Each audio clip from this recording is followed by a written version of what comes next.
Dude, so I was giving this speech the other day on Saturday night, right? Like I had to kind of give it like closing remarks, and like there's like this podium, and everyone gets up there, and they're like, and like Your Honor, and fucking these guys. We're going? Okay.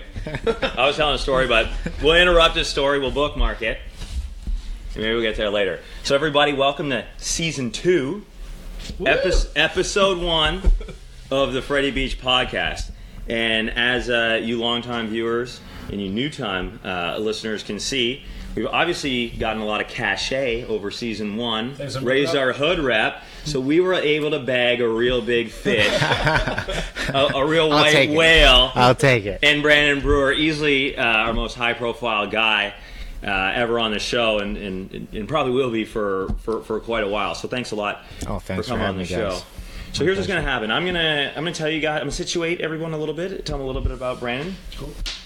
And Brandon's gonna correct the record where I totally go wrong. That's okay. All right. So what's important? What you need to know about Brandon? He is the champ, boxing champ. I'll let him tell his story of sort of like the timeline and how he got there. But for me, I first met Brandon because I am I'll say minor boxing enthusiast. Mm-hmm. I really love.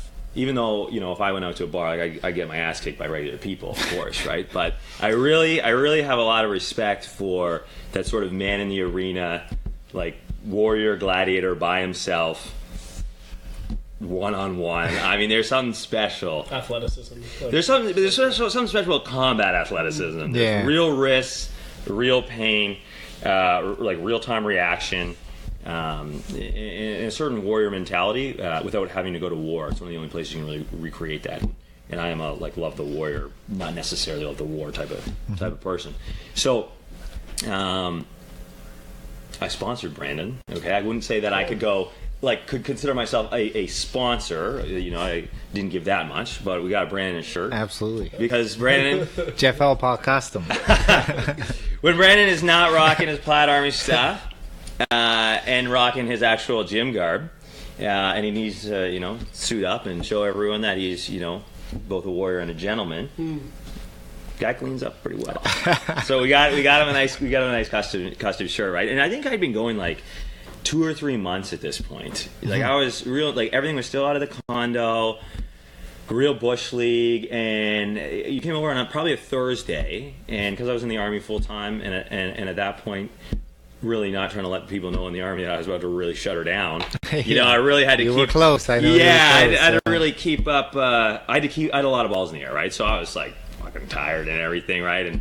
And the point is, Brandon was like massively encouraging. I was like, I got this going on, blah, blah. And he's like, man, it seems like you're real far. He's like, but you're closer than you think to something pretty awesome.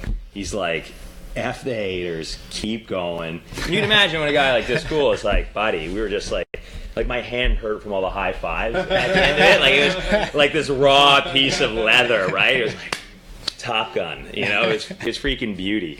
So I met him, and then, of course we talked about world-class boxing, right? And Brandon was, at this time, this was the first one. He was putting on this event called World-Class Boxing.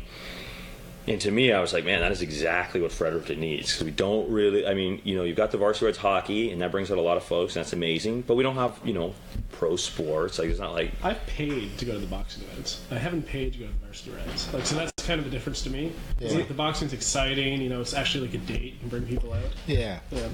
Yeah, so I thought it was really good for the community. I was excited about it. And then, of course, actually, Brandon, being the good guy that he is, was like, hey, when you want to stand out there with a rack of clothes, like you can have a booth. So I do that at every world-class boxing event, of course.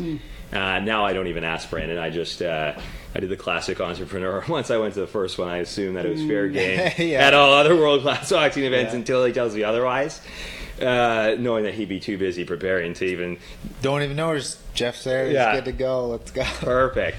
So... the world-class boxing events, if you haven't gone to one, you're missing out. Like, they were actually amazing. So thanks for doing that for the community. Thank you very much. And other than that, Brandon represented his title at every single one of them, retained him at every single one of them. And then from there, I'd ask you to kind of just give everyone A little bit of the story before I butcher it. The story, I'll go quick. There's literally no rush. I'd rather hear the long version. Well, graduated from Nacogdoches High in 2002. Yeah. Moved to Fredericton a couple weeks after, so 17, living downtown Fredericton on my own. Had literally my own spot to my. I had roommates, but they had people in residence that they were dating or seeing or whatever. Yeah. So I had this spot right across from the market, actually. Amazing. On George Street, and student loan came in. I was supposed, I had a good time. I did 3 years mechanical engineering. Cool. Good, which I didn't finish. I just partied, essentially. I dropped out too. I partied. I got in trouble. I, drank and did drugs and chased women and just kind of dug myself a big axe hole. guy. Yeah, I get it. Yeah, and the further I got into the engineering, the more I realized that I really just didn't want to do it. Mm-hmm. It was this kind of mold that, oh, you're a smart boy, you're good at physics and you're good at math, you should be an engineer. So I just kind of fell into that trap, and you were listening to other people. I was doing it for other being in tune people. with yourself. I was doing it for other people. Yeah. I didn't Was want it to. your mom? My mom made my mom and my grandparents and everybody supported it. Yeah. It seemed like the right thing. It's a plan that briefs well. Yeah, salary Right. of an engineer on Google looked pretty good. Yeah. Because that's what it was about. I'll be an engineer. Very few people even criticize that plan. Yeah, so it seemed all right. 3 years in, didn't want to do it at all. Did not want to do it at all. Needed kind of a kick in the ass, so I got in the military. I did 3 years in 1 RMBR, the reserves, and really kind of found myself in there. Like I wasn't sure what I wanted to do with my life, but I kind of had an idea. I enjoyed the combat. I enjoyed it. The Army is awesome. People who don't realize this. I was a boy, and then it pulled the man out of me. Totally. Like it got the best out of me. I had tremendous instructors in the military, and I was very fortunate to have that. And this right in Gagetown? yeah, right in Gagetown. Right down the street. Yeah, I did all my courses in Gagetown, and it was awesome. But it didn't really stop me from drinking and partying. So I got into the military. I realized that I wanted to fight. I wanted to be an athlete again, because I was an athlete in high school, and then I just university. You focus on academics? Yeah. I mean, focus on academics. Yeah, I was focused on academics.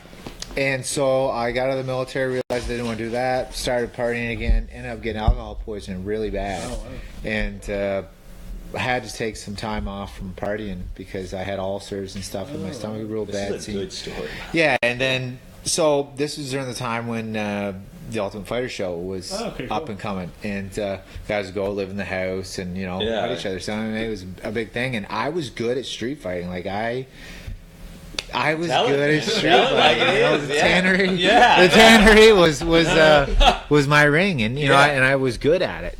That was the tannery was my ring. It was my ring, and then I heard Amazing. I heard a quote that said, I swear that this is true. I heard a quote that said, if you're really good at something, you should be paid for it. Yeah, it's super true. And so I was like, okay, what am I going to do? We never had boxing. We didn't have MMA at all until the Ultimate Fighter show started. Nobody knew what MMA was. Right, yeah. I just knew I was good at fighting, and finally I could maybe pursue it doing the MMA. I was already really good at wrestling. I lived with a wrestler for a couple of years in university, and I was already really good at grappling, so I was like, okay, I gotta go get my hands good. Yeah. So I go to the boxing club and fell right in love with boxing. It was like, okay, I go from sparring, just the intensity, the realness of it, the just honesty, like it was just incredible. Like that was, I forgot about everything else. It was just so attention, like it would just grab your entire focus. And I was like, okay, well, I guess the next thing is go learn jiu-jitsu. And that to me did not excite me. It didn't excite me. I did research. I was like, boxers got paid more. They get injured less. Oh, really? You know, while they're not stubbing toes and Right. twisting ankles and knees and stuff. Yeah, ripping shoulders at a joint. Yeah, I just, you know, and so a friend of my grandfather who was in the military, World War II. He was a boxer, and so it made sense. Right. It made sense, and I ran with it.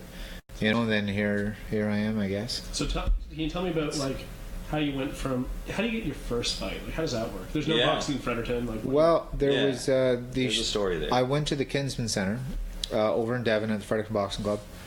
Started training for, I don't know, 6 to 8 months probably. Okay. And there was a show called, they used to have a charity event every year called Knocking Out Landmines. Okay. And it was for, we were in Afghanistan at the time, and you know, it was for families and stuff to support you know, the families of troops who had been injured or never came back, or you know, just to support the families of the troops. And they had it every year, and it was at the Fredericton Inn, and I threw my name in the hat. There was another boxer there. He had 3 fights, I think, Justin the Merchant, and I fought him.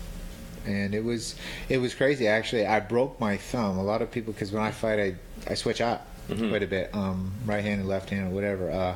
I broke my thumb. I probably shouldn't say this, but I broke my thumb like 2 weeks before, and like it doesn't really bend the way you know that it should. But so instead of fighting, like I really want to fight, I sold a lot of tickets, and it was my first fight. I was excited, right. And so instead of boxing right-handed, I boxed the guy left-handed. So I'm just trying. Hey, Cody, are we good on that? It's all work. Yeah. Okay. I'm watching here. So I couldn't throw the big right hand, so I went southpaw and just kind of pawed with the jab, and ended up getting him. I beat him. You know it over here, eh? What the? Yeah, throw him under the. We were actually good friends at the time. We were friends. Nothing, you know, nothing personal. But yeah, You're the better guy that day. Yeah, we got him. So cool, man. So, okay. Well, then you got to take us like that to winning the championship. There's 20 in the middle there, right? There was. I had 9 amateur fights. Okay. And I went to nationals, you know, which is the highest level in Canada for amateur boxing. Right. Won provincials. Went and represented New Brunswick at nationals, which were held in Quebec City. Had 2 more amateur fights after nationals, and then turned pro in 2011. Cool. So I guess 2 years after How does one turn pro? I know it's like it's more of a for us non-athletes. You know, there is no set criteria. It's up to the promoters, and it's up to the commission and the coaches and the athlete to assume or make sure that this guy is ready. Right. You know, But do you apply to the commission? Yes. Okay, and then they kind of go approve, not approve? Yes. Okay, that's kind of what I'm driving at. Yeah. So, and what's that process like? It's not hard. You just got to throw down, you know, you have to get all your medical requirements. You have to throw down your record on all your experience. Yeah. And your coaches and what, you know, so And does your coach do most of that application? Pardon me? Does your coach handle most of that? No, I would take care of it. Oh, really? Yeah, I would take care of it. You know, I'm a hands-on guy. A lot of guys, their coach would, for sure. Yeah. But I'm a hands-on guy. Cool. I don't need to throw a bunch of...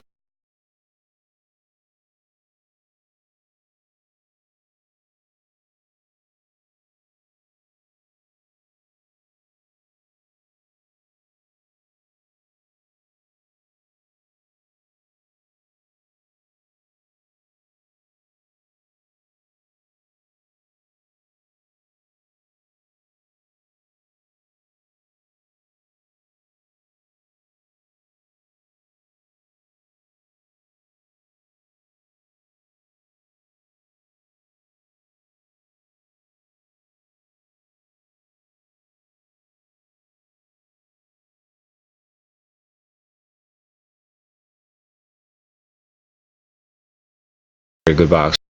He was in great shape. He always came to fight. The only thing that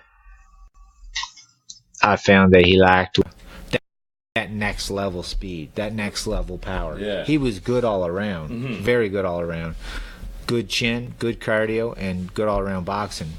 But he he just lacked that next gear. Yeah. And so it went the distance. It was a 10-round fight.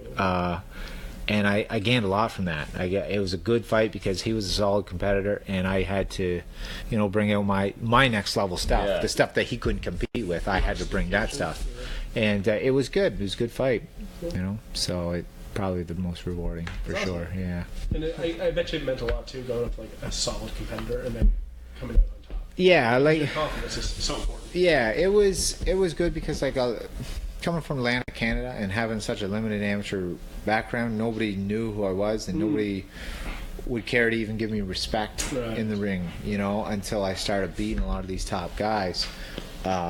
It was kind of the first okay, yeah, the kid can fight, the kid can box, like he's... When was the first time someone was like, in the streets, who you'd like never met before, and was like, dude, you know what I mean? Honestly, you know what? It doesn't really happen at all. Shut up. There was one time, and now, there was one bug in the streets. When I if I see you, I bug you. when I first started boxing, it was like or when I first turned pro, I guess there was a guy downtown. I won't even say his name. I know him. Right. And he was just maybe a little drunk, and I just don't think he even know who I was. And I was just standing outside. It was outside the IROC. Right. And my friend was pretty drunk, and I was sober. Like I was just hanging out with the guys, and he was lighting a cigarette, and I don't know. Like he asked the guy for a light or something, and then the guy was giving him a hard time about not having a light or something, about smoke something. And I said, hey man, just because my friend's just a little feller, and I said, give him just give him a break, man. Like, look at him. Look at him, you know what I mean? And he kind of puffed up a little bit, and that's a good term of phrase. And because he was a big muscular guy, intimidating to some, and he puffed up a little bit, and then my friends were real quick. They come around and tell him, hey man, don't go down that road. But everybody's really good. Everybody's so good around here. Like I never. That's what I'm saying. Yeah. Like when I say dude, I mean they're like, dude, like congratulations and all that. Thank you. But you know what I mean. I was like, it must have felt good that first time in the street. Someone was like, "You're Brandon Brewer," like you beat that guy or got that title or whatever. Yeah. Whatever he happened to. It's nice. It's nice to know that what felt good was the support, yes, but what really felt good was knowing that people were paying attention. Yeah, of course. That's what I'm saying. Yeah, right? Especially when you kind of built the boxing scene from nothing. Yeah. Like on the two tracks, both being a boxer, but also having a heavy hand in shaping things. Yeah. As it was required because.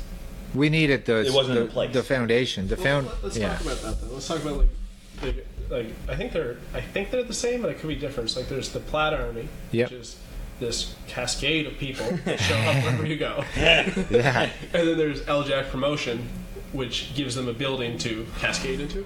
Well, yeah, basically the big man cave up the Aiken Center where all the it's been, success leaves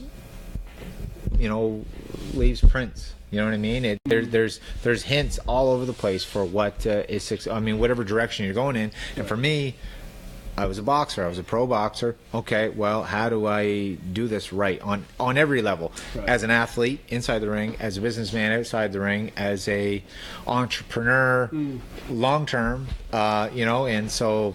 I looked at Floyd Mayweather. Mayweather started Mayweather Promotions. He branched out on his own.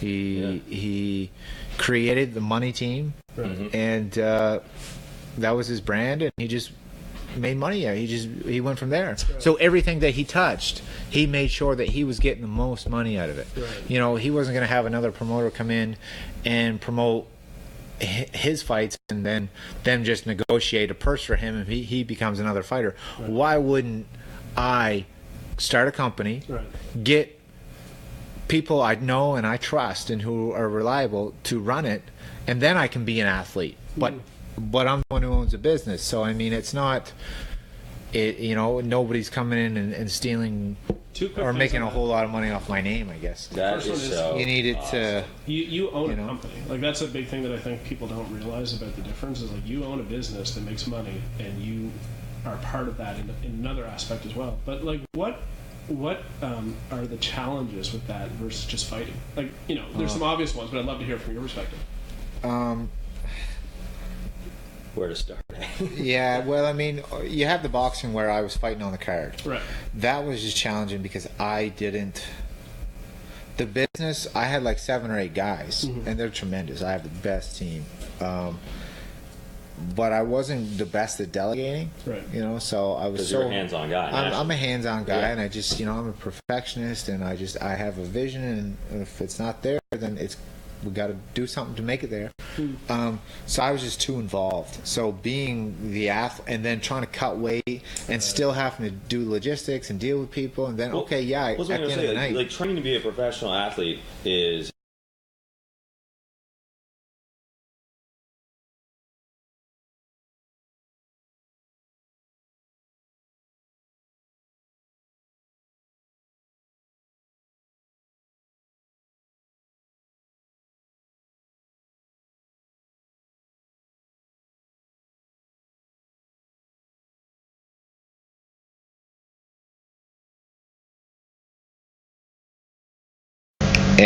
And part of being the professional athlete is when you're not training, you need rest.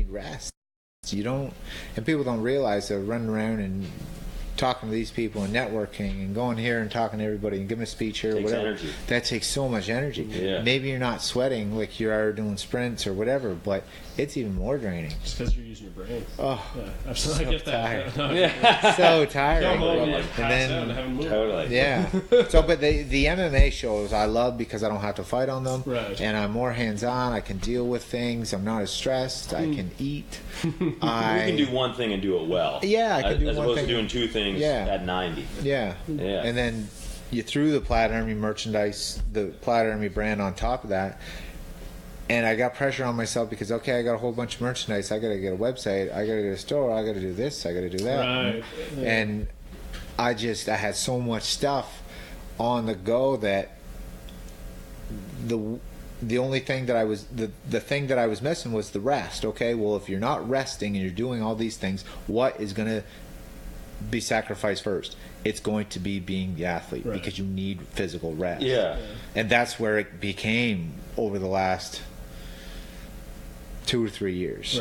I was just so burnt out that the one that was suffering or noticeably suffering, it wasn't the shows. The shows were awesome. I put everything into them. Yeah. It wasn't the training. I put everything into the training. Yeah. It was just I wasn't doing the resting, which complemented the training. Totally. So I just would. I remember one of the last times we talked, it was like fight camp, a week of just, every time I saw you, it was like, hey, like we need lights, we need this, right? Yeah. And I would imagine, and that's a whole other component, but like when you're renting $60,000 worth of lights on your own credit card, like it actually does make it a little harder to rest when you've got like that in the back of your brain. And it's something I wouldn't have been able to appreciate until I had those concerns. Yeah. And to be honest, I've never rented $60,000 worth of lights. You know what I mean? Like I've fretted over much less financial decisions. So you couple that in. Oh man, and then you're like, and then my next fight camp is 2 weeks, but because fight camp is so scheduled and like this time, like, and I have nothing else. If I don't have all my business stuff sewed up in this 1 week, then I'm screwed, right? Because that's calm start. I remember there's a lot going on. The very first show we did at the Aiken Center, everything was going on. I'm in the back dressing room. Okay, I'm going to try to relax and breathe and rest and just keep my heart rate down. Well, I come out. This didn't happen, or the ambulance isn't here. It was the ambulance, the first show, and so I'm on the phone going through all my emails trying to find the guy's number who I booked the ambulance through. I'm on the phone. I'm calling. He's like, "Well, call them. Call this, that," and I'm like stressing, And then I finally calmed down. I'm like, "Okay, I gotta I was nervous about. I was like, okay, what are the walk-up numbers? Or how are the ticket sales? You know, people, because at the end of the day, everybody needs paid. Right. So you kind of hope that, okay, at least the revenue is going to be there, so people can get paid. So I'm down there worrying about a million other things, and then at the back of my head, I'm like, wait a minute, chill out. You gotta. I gotta fight here at the end of the night. Kind of ask yourself, like, what is important now? Yeah, at this point, no more tickets are getting sold. Yeah. Like, you can promote, but the shirts that are being bought are the shirts being bought. Yeah. What's important now? And I try. Like, I'm pretty good at, when I'm in the gym, and I'm doing business. But I mean, when tens of thousands of dollars are on the line, it's just it was a little nerve-wracking and just this stress. And I just the athlete that I was getting at the end of the night was 50% of the athlete that I was, and I to me that's embarrassing. It drives me nuts. You're your own worst critic. I mean, I won the fights. I did what I was supposed to do, but you know. Not to mention, there's a whole other piece of it, which you could probably give like a 3-hour seminar on, when it comes to booking all the fights. Yeah. Because it's more than just booking, say, 14 competitors. Yeah. They all have to be matched up in a way that it's a good fight, a proper fight, and it can't just be by records. And I mean, I obviously don't know as much about it, but well, we get a right? matchmaker. We get a matchmaker who's out of Montreal, who he matches. Can you talk to me about the economics, like top to bottom of a promotion, like just because we're talking about piece-wise for like merchandise, for like, let's do the whole thing. It's people don't understand how much money is involved. Because, I mean, like the show at the Aiken Center, I got the numbers done for May 27th, the last show at the Aiken Center, right. And the overall economic impact it had was $890,000. One show. One show. We did 3 shows in 1 year. That is just shy of $1 million. That's right. And $260,000, so over $250,000 for Fredericton. In the night, just people coming in that one night, spending money. And people don't realize, like, there's so much money involved. We have to pay for all the flights, multiple coaches. Like my opponent alone costs over $20,000. Right. There's 20 fighters on the card. Right. Yeah. You know what I mean? Like, then we got to rent the Aiken Center. You know, those programs that you see, they all cost money. All these banners, they all cost money. These lights, they all cost money. Totally. You know, and even promoting and advertising like that. Yeah, I mean, we put in a few $1,000s into just putting up posters and banners around the city. I've seen them everywhere. So. You know, it costs so much money. Well, there's a lot and like radio hype and all that kind of stuff. Like, it's all there. Right? I mean, if you want to do it right, you can pump off a small show and not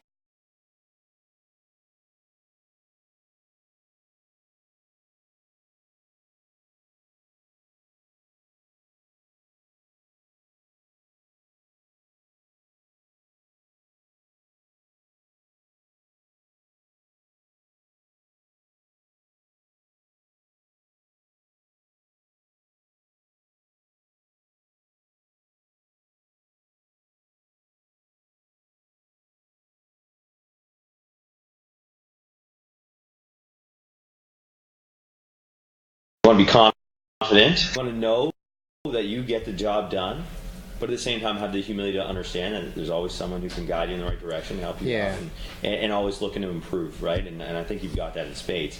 But so, I primed you before. I was like, man, give me some freaking data. People want to know what's up, People want to know. Like, oh, heck yeah. But like that business alone, for most people, would be too stressful not being walking out into the ring at the end of it. You know what I'm honestly, saying? For me, walking out into the ring at the end of it was like, whew.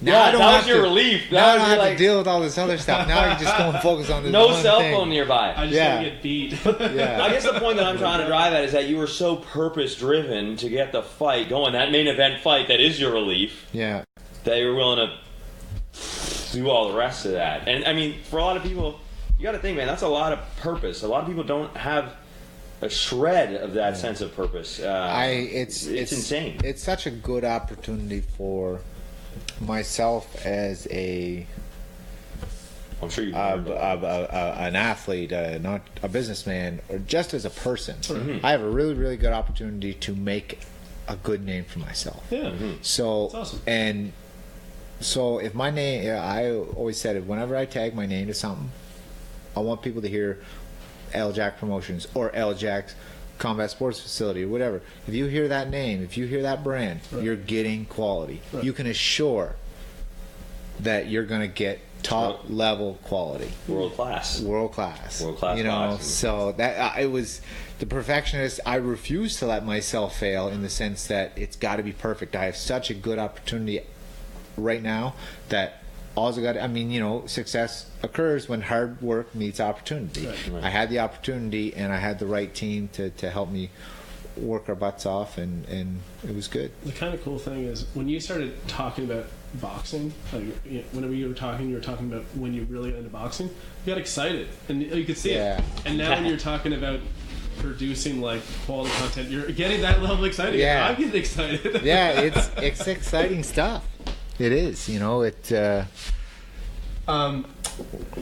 So. Go there. Okay. So let me talk. Yeah, just cut out the Floyd stuff. Let me talk about. Oh, I got all kinds of. Yeah, we're not cutting it out. Let me talk about this then. So now that you're making the transition to focusing on that full time, how do you feel?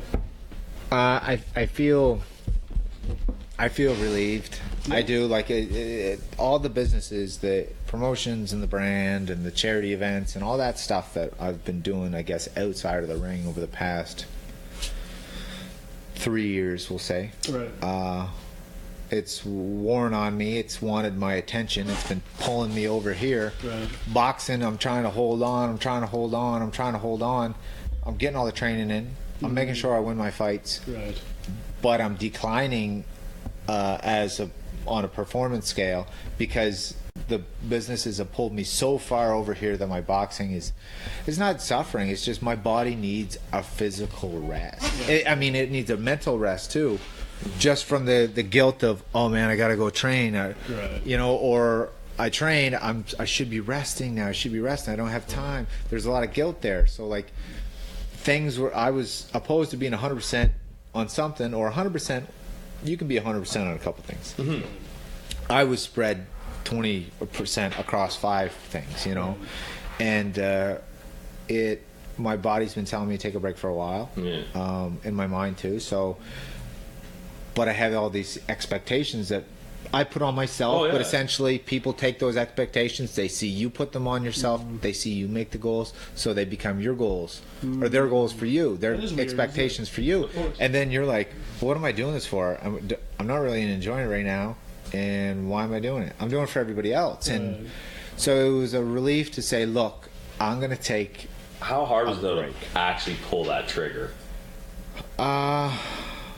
You know what I mean? Because it could have been like, oh, maybe I should retire. Yes, done. You must have debated it internally. I've been debating it for probably a year. So I've been been tired time, for, right? And maybe even longer in some ways, right? Yeah. Like it's a hard trigger to squeeze. Yeah. I can imagine you find like, okay, I'm willing to publicly state this. Yeah.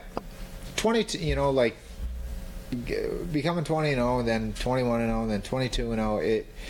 I felt like I had done my job as far as I have a lot of experience. Right. You know, I started late, so I felt like I had to train every day, spar. You know, just nonstop for 9 years. I had to catch up to everybody. Right. So I felt like I was doing all the work to catch up to everybody in the gym.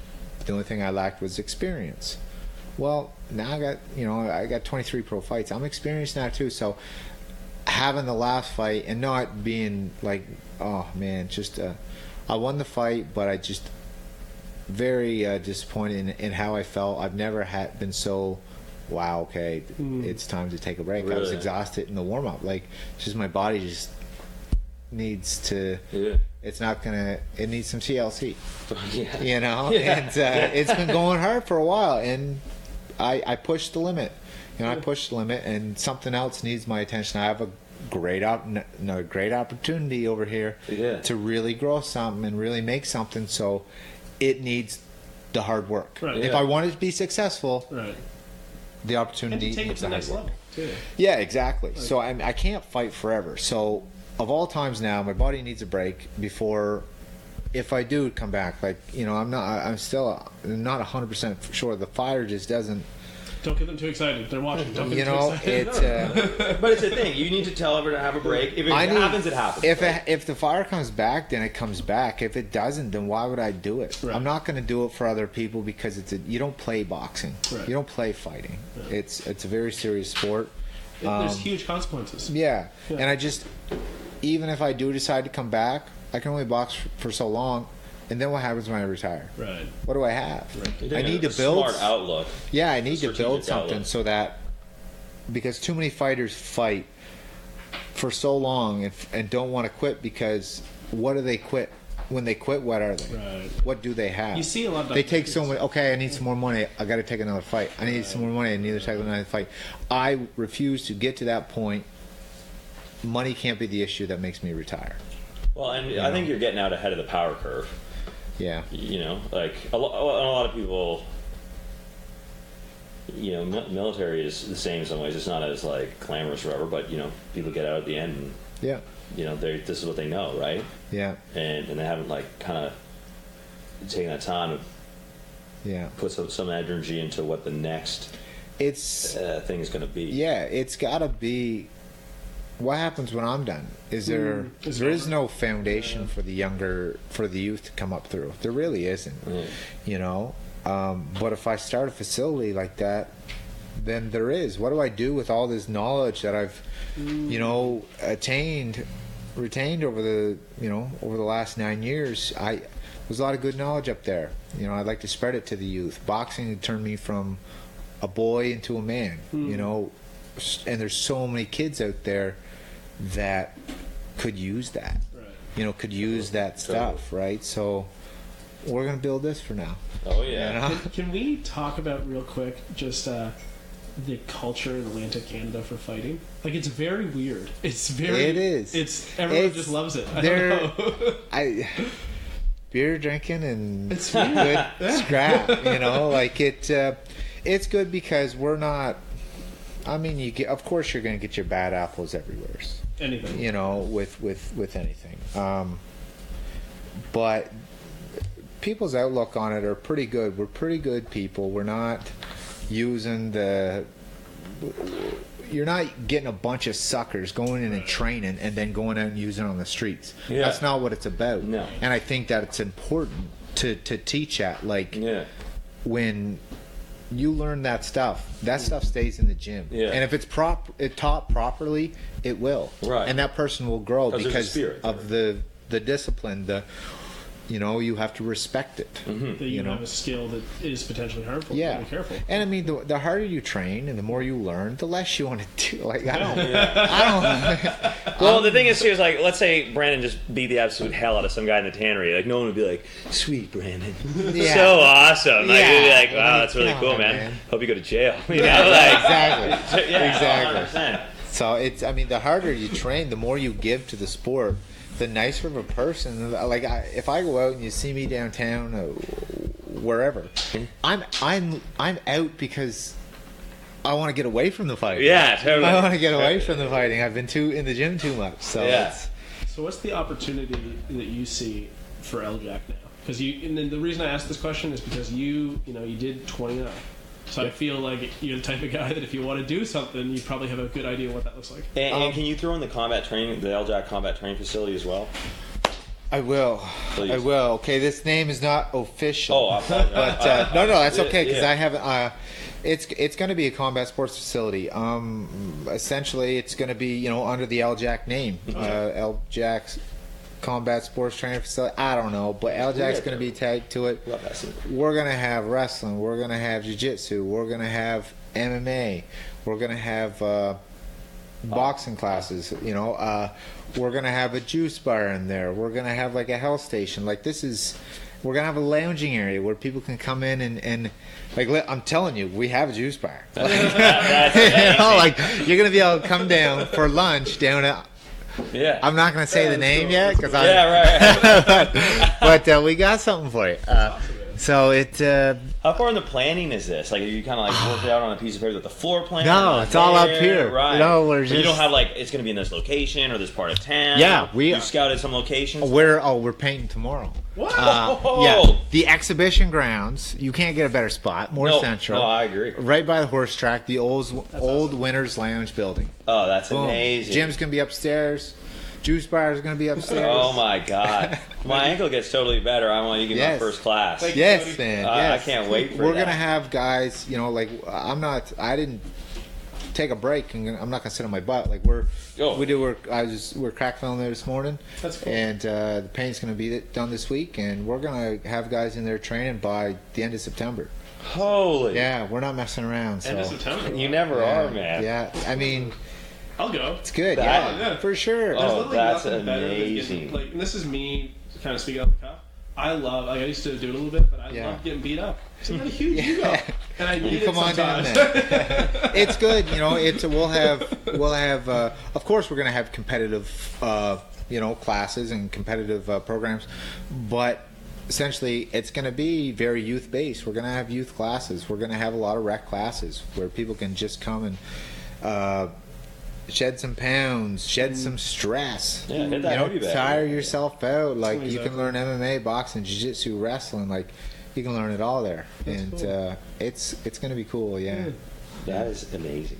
And then the juice bar. Yeah, buddy, man. That's part of the whole thing. Yeah, that is so good. Cool. I'm so stoked for you, man. That is amazing. And then we're going to turn the downstairs into something too. I don't know if. Really? Yeah. I don't know if there's like a cool area to chill or whatever. We may have to podcast out of the LJAC training facility. Like Freddy B's podcast out of the. We'll have an office I mean? there. LJAC. Get a good banner. Absolutely. For the background, right? Man, I see got a it. spot for it. We got a spot for it. That's amazing. That's so good. How long have you been thinking of that idea for? Probably for. Probably for 4 or 5 years. Yeah, it's always that long. It always takes a while. I think it was a matter of time. It's always been in my head. It's never been a desire of mine. Everybody else was just kind of put it in my head. They're like, "Oh, you should start a gym. You start a gym." I'm like, "Man, I don't want to start a gym. I don't want to coach. I don't want to. I don't want to be committed." But that idea stuck in my head, and I was like, "Okay, now because timing's everything." Right. I would say, yeah, for sure. Back then, did somebody say start a gym? Be like, oh, I don't want to do that. You got a pretty full plate. It's a matter of time. Yeah, just give me a little bit of time. The time, the time is now. So that's wicked. The time is now. The time is now. So. Well said. Yeah. All right. Speaking of the time being now, it being so pertinent, I'll let Phil ask the next question. So because he's very excited about this. So I was cheering for McGregor. Oh, were you? That's okay. That's okay. That's okay. Amazing. I made a lot of money off you guys. I made a lot of money off you guys. I see you were taking up bets. You're like, yeah, I'll bet anybody versus McGregor. And I sat there. And I said that Floyd, the 4-year-old, will stop him. Yeah, he did. I was so surprised. Absolutely, that was the whole plan the whole time. We watched it here. We were pumped. Yeah. I just thought that Connor would get in, and he was so much bigger and so much stronger. I just thought that he'd be able to push him around the first few and knock him out.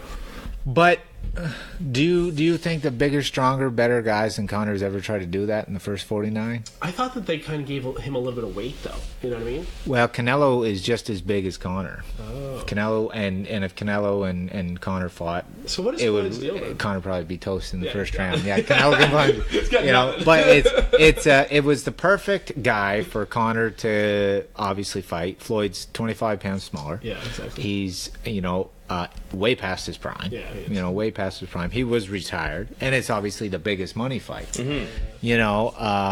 We're all suckers for buying it. Well, yeah. I bought it too. Yeah, I bought it too. It was definitely something. Props to Connor. Obviously, it was a win-win for him. He didn't have to. All he had to do was show up. Yeah. But even bigger props to Floyd for even. Entertaining the idea. Like, he put a lot on the line. Oh, totally. A lot on the line. He's got a pretty solid took rep, a big risk there. And they both made predictions. Yeah. But at the end of the day, it was Mystic May that came through. He did exactly what, and we all knew it. The boxing community knows it. The MMA guys, they're crazy. But there are a lot of good MMA guys out there. I'll give you guys props because the guys who respect it and the guys who understand the situation, what happened as far as the whole fight, like what Floyd did and what Conor did and why it panned out that way. There's a lot of MMA guys who understand and respect that because they've went to the boxing gyms and they've learned from the boxers. Like, the problem with a lot of MMA guys is they think it's MMA versus boxing, okay? Because it's not going to be MMA versus jiu-jitsu because there is no big-time market in jiu-jitsu. Or wrestling, there's no, the only market in wrestling is fake. Really. No, Raj, yeah. And, there's, or kickboxing or anything, it's boxing's a big cash cow. Yeah. Boxing's a big cash cow. A lot of people don't realize that. Like, boxing is old and established. It's one of the oldest can't sports. Break that. And like so they see, because they're making boxers over here, they make more money. Yeah. Boxers make more money. They have more control. So MMA guys are a little envious of it. But no, it's don't go versus boxing. Learn from boxing. Right. MMA is jiu-jitsu, wrestling, taekwondo, boxing. Yeah. Don't come in and try to say that your guy is gonna beat like that and beat our guy, and that more about our like, it's very disrespectful to boxing. Well, I understand. One guy's got 5 things to do and know, and this guy is focused. He's extremely specialized. And the guy who all these mixed martial artists look up to. I'm not afraid of a man who knows 10,000 kicks. I'm afraid of a man who's done one kick 10,000 times. Bruce Lee, right? Yeah. Now, and that's what it is. Floyd knows boxing. We know Floyd. We even knew Floyd hit harder than Conor. Like, Floyd hits way harder than Conor. Every punch, I guarantee it. Yeah. But apparently, that left hand can knock out a hippo, or a rhinoceros. And the hilarious thing is when they interviewed Floyd's crew. That's so good, man. The entire crew was like, he might get us. Like, he might get us. And I could kind of watch it because I could also see, like, McGregor. Like, I watch McGregor because I think he's hilarious. Oh, he's unreal. He's such a good personality. He's great. And he was nervous walking in there. You could tell. Like, for sure. Yeah. Here's the thing, and I want to say this because a lot of people say, well, he landed more punches than Pacquiao did. Floyd let him. Okay, they both made their predictions. Conor, I'm going to finish him. Floyd says it's not going to go the distance. Now, Floyd could have made it so Conor never touched him at all and beat him on points, and it was a boring fight, and that was that. Right. But he made a prediction. And he wanted to deliver. And he needed to deliver on it, so how's he going to do that? He's not going to do that by point fighting him. He's going to do that by, Conor's been known to be a gas bag. Right, he's a front runner. Totally. We call him a front runner. Yeah. And in boxing, you don't get that in MMA because you guys don't pay attention to boxing and learn from the boxing a little bit. There's called a front runner. Conor is tired as hell around the third or fourth round, which would be third or fourth round in MMA is around 15 to 20 minutes. Okay, so boxing, let's break that down. That's going to be around, the sixth round. So Floyd didn't. He's like, he's going to be he's a front runner. He did the same thing as Zab Judah, who's another southpaw. Just started pressuring. It's not about the rounds. It's not about all Conor's touching him. No, Floyd's walking him back. Floyd threw 6 punches first round, 6 punches second round. Yeah. And because why would he? He's breathing. He's walking forward. He's like, watch this sucker. He's gassing. He's throwing, you know what I mean? Like, when they both entered the arena, Conor's nervous as hell. Yeah. He's covered in sweat. He's covered in Vaseline. He's just done a hell of a warm up. He's ready to go. Yeah. Floyd's like, hurry up, put my gloves on. I got to get to the ring. Like, he was completely dry because he knew I'm not going to throw like 3 punches in the first round and 3 punches in the next round. And then I'll start putting be warmed up by the time it's sixth round. That's what it was. So I was like, I was watching the fights with a couple boxing guys, a couple MMA guys. I'm texting my cousin who's a big McGregor fan. Yeah. And I like McGregor too. I give respect too. So funny. And I told him, I said, boys, don't get too excited in the first 4 rounds. Because this is what's going to happen. And I said, it's just coming. It's coming. Get ready. And then it came. How much money did you make? I didn't. Come on. Not that. No, honestly, not that. I was under 200. Right, under 200, and still, 160. Figured, well, there you 160. go. Was it a lot of $5 bets? It was a lot of $20 bets. A lot of $20 bets. $20 bets. All right, nice. And, your comment section just blew up. I was laughing. You know, and you gotta, you know. So like people say, I see a lot of comments. They say, "Oh, you gotta give Connor props," and I do, 100% give Connor props. You do. But there's a lot of Connor bashing, and there's a lot of MMA bashing going on because there's a lot of guys for the past 3 or 4 months. People have been really disrespecting boxing, really disrespecting boxing for the art. You know, like nobody's going to know how to punch better than the boxers. Yeah. Nobody's going to know anything better about conditioning than the boxers. You know, as far as stand-up combat sports, like I mean, we fight for 36 minutes. Yeah, you know, and it doesn't matter the length of the round. You know, why doesn't that matter when you say it doesn't matter the length of the round? Because you're in that intense situation the entire time. Like in between rounds, you're not getting that much back. Is kind of what you're saying. If you can do a 3-minute round, you can do a 5-minute round. Right. For sure. Like, I mean, and people say, oh, you never done 5-minute round. Bullshit. Because I've sparred for 45 minutes straight with fresh MMA guys coming through the whole time. Yeah. You know, I just know you have to understand, you go in a 12-round fight, when Connor gets tired, it's all about energy systems. Right. When he gets... You guys, get into it. Get into the science, man. That's what the people. That's what I want to know. So it's changing energy systems. I'm in a fight. I feel good for the first 3, 4, 5 rounds. Everybody's a little different, but they have that first wall. Yeah. Where they're a little tired. Oh shit, I'm a little tired. Oh, don't worry, he'll get a second win. What it is your body goes from burning carbs to burning fats, and during that transition, it's like, oh, where's all the carbs? Where's all the carbs? Oh, I'm tired. Where's all the carbs? And it's like, shit, I found some fats over here, guys. Let's burn these. Yeah. So, boom, around the 6th or 7th round, you found that again. You found that again. Right. You know what I mean? And then you go through another phase around the 8th or 9th where you're a little tired, and I think it goes from burning fast, like actually burning muscle. And right. Like you're very, very deep into it. Now, the key.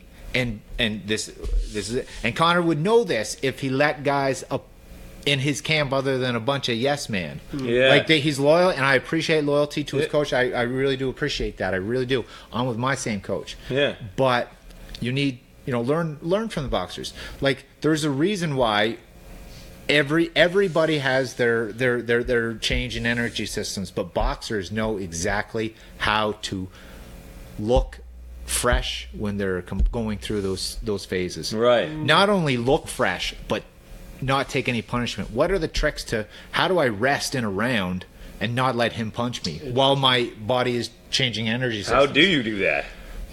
With feints, feints to freeze him, then you step off, couple deep breaths, lock in, time up, couple deep breaths, and then back out, and then maybe, start jabbing from further out. So far out that they think you're not even letting them get to the red zone. The red zone is where you guys can. So I'm just punching his gloves.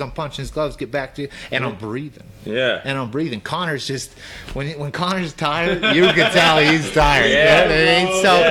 So there's an art to showing your fatigue, and the key is to not concealing that fatigue, right? You exactly. Never want to show that you don't show it. Yeah. You don't show it. Yeah. And that's something that you can learn from the boxers. I mean, that's amazing. Don't go MMA versus boxing. Go MMA and boxing. Like learn from it. You totally. And you got the UFC completely learn from it inside the ring for little things like that, and then outside the ring, UFC completely controls you all. Right. They control them all. Right. Well, we don't. There is no governing body. We got WBC, WBA, WBO, and they're just bidding purses, making sure that, I go this route, they pay me this much. Right. Well, we'll pay you that much. It's more a free enterprise system. Yeah, where the UFC is like, this is what you get paid, and if you don't like it, I got another guy I'm going to ship in, looking to make his name. So learn from that. Yeah. Connor learned from Floyd. Yeah. All Connor is Floyd 12 years ago. Well, you can see a little bit. You know what I mean? Like totally. But Connor's Pretty Boy Floyd. Yeah. Because the beginning of Floyd's career, Floyd was Pretty Boy Floyd, and then he became. Well, he made so much money he had to change his name to Money, and that's.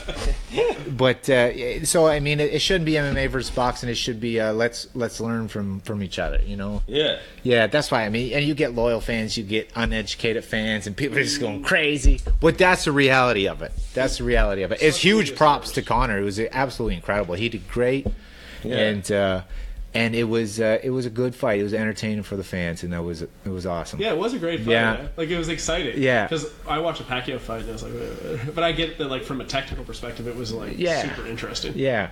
And, so it was good. That was a good blow-by-blow commentary. I got a little into it, but I liked it. Yeah, and the energy system thing is everything, you know? Every sport has an element of that, right? Yeah. That's why they said front runner. Like, runners have a... Yeah. So that's the, I think, first official combat training seminar that's ever happened with LJ. And people say, well, Connor just got tired. No, there was a reason. Connor got tired because the only punches that Floyd threw were right hands into the solar plex or into the guts. Like, the whole fight, he's just falling in and dropping it in. You know, and you don't see it. Yeah. But, you know, he falls in and he just drops it in. Oh. Stabbing the gas tank, stabbing in the gas tank, stabbing in the gas tank, and laughing and smiling, watching it pour out. I mean, you heard Floyd Sr. After the first round, he says he'll be done after 4. He'll be done after 4, and then after 4 or 5, it took a couple more rounds than what they thought. They predicted 7 or 8. I think Floyd Sr. said 8, and took the 10th, whatever. But after the 5th one, I think Floyd Sr. said, he's ready whenever you want to take him. Go ahead. And Floyd just winks at the camera and just smiling. That's amazing. You know, it's so silly. It's cool though. And I'm just collecting the money. Laughing with the boys with you. It was good. It was good. Man. It was fun. Want to wrap it up? Well, I got one more. First off, actually, I wanted to mention to the folks that as Brandon's tailor, I can tell you he has very long arms. He does have like that sort of gorilla. He does have that long arm span. He's 75. Genetically made for the sport. I remember the first time I met him, I was like, "Dang, like what's up? You have the arms of a very tall man." You know, 6'4". Yeah, it's out of control, man. And I'd love to wrap up with just 2 things about Brandon. Huge community guy, and that it didn't really come up when we were talking about like how kind of full that plate was getting for you, but man, you do a lot of community engagement stuff. A metric ton, okay? And I mean, dude, you just listen to the radio, you know what it's like. You know, Brandon Brewer is going to go golf tournament, blah blah blah, right? Cool. And I mean, I've seen the golf tournaments that aren't even ones with him, that aren't even his ones, you know? Like they're just, it's crazy, right? The amount of community engagement you're doing. And I will say, like on a personal note, hell of a salty earth good guy. I mean, I've been places like, you know, I'm out somewhere and people are like, oh, like you do shirts, like that's kind of cool. I'm like, yeah. And obviously I don't want to be like, and they're so sweet, right? This guy will come in over your shoulder. They'll be like, you don't know about dangerous dress shirts? Stop. Like, dude. And it's like, you know, these like civilians and the champ is like, and they're like, I will get a dangerous dress shirt. And you're like, thank you. I'm telling you, man. He's like, I believe in it. I believe in it. And I know you do. You know, I would never push something that I don't believe in. Oh, 100%, 100%. But at the same time, you know, it's amazing that you believe in it. But I mean, most people believe in it, but not be like, and now I got to do something about it because in this moment I can. Well, and I notice that you are very much like that. I appreciate the rise that you're doing. You know, the struggle, the questions that whether you're should I do it, and then. Screw it, I'm doing it, and then you know the trials should be. It's crazy. It's quite the journey, and I see you going through, and it excites me. Yeah, good. I appreciate that. Okay, I got another one before we wrap up on the community engagement because then I'll throw it to you in the community engagement in a second. So classic business stuff, right? You know, we all have businesses because like I love. There's nothing I love more in this world than helping people design crazy shirts that I know when they put them on, they're going to be like the first time you put your shirt on, you're like. Dang, you know, like I live for dang, B, right? And it's funny because a lot of people ask me, they're like, man, you're a millionaire, what are you going to do with your time? I'll be like, the same thing I'm doing now. Yeah. Except for I'm just not going to think about, like, accounting and legal. You know what I mean? Like, I'm literally going to be like, I'm going to outsource command. Next idea? I'll be in command of the commander, but I'll be on the floor designing shirts, right? Like, whether it's in different locations or whatever. It'll be very fun. So, at one point, I had to choose an accountant. Right? And it was very difficult for me because you know who loves dangerous dress shirts is accountants. That's right. So I know a lot of accountants, and I know a lot of them who are freaking awesome. But I had to do the difficult thing that leaders have to do and make a decision. And what I didn't know is, it was really between two. They're both amazing, and I made a choice, and I chose one of them. The one that I didn't choose is really close friends with Brandon since whenever. And man, this guy was giving me the cold shoulder for like 2 months. Just being loyal. No, amazing. No, I wouldn't have it any other way. And then he told me, he's like, what's up with you not choosing this guy as your account, man? Like he said that, I was like, and when you say it, it's intimidating, right? It's like, oh shit. Man. Yeah. I didn't think he was going to beat me up for the reasons he talked about. People like, yo, you beat up that shirt guy, amazing, right? I don't think people would have loved that, right? No. He'd be like, yeah, I used my long reach. That shirt got nothing, right? No, but it was like it came up, and I explained the situation, and then he was like, "Yep, you got it. Hey, tough. 100%. What can you do? Oh, for blah sure. blah blah, and whatever." Thing. And then I still talk to Greg all the time. Oh right? yeah, I brought it up with him. He's like, "Yeah, that's the kind of guy he is, man. Like he's just a loyal dude." He's like, I don't care at all, but I can imagine him caring, right? Like, yeah. And he was like, in fact, I sympathize with you because you are a business that requires professional services, and all of your consumers are professional services. Exactly. So you're always going to have to make these hard decisions. I was like, yeah, it's very difficult. It's actually very difficult. So interesting, kind of funny, personal, bring it back home a little bit, right? Good, yeah. The last thing. If you just give us some on community engagement, because you're always doing so many things for charity, whether it's your own thing or supporting other people's, obviously it means a lot to you, and that's one of the reasons that you put on the shows and all that and giving back to the youth. I know it's pretty open, but either tell us about one coming up or an emotional piece on it or why it's important. Well, the things that I have coming up, I can't say all of the plans. I eventually like to start the Plaid Army Foundation. Amazing. And I won't get too much into it right now, just because I may be lying if I say some details, because things aren't quite set in stone. But that's where my mind is going right now, because eventually, I'd like to have my very own golf tournament. Last year we teamed up with the York Care Center, and we're teaming up with them next year too.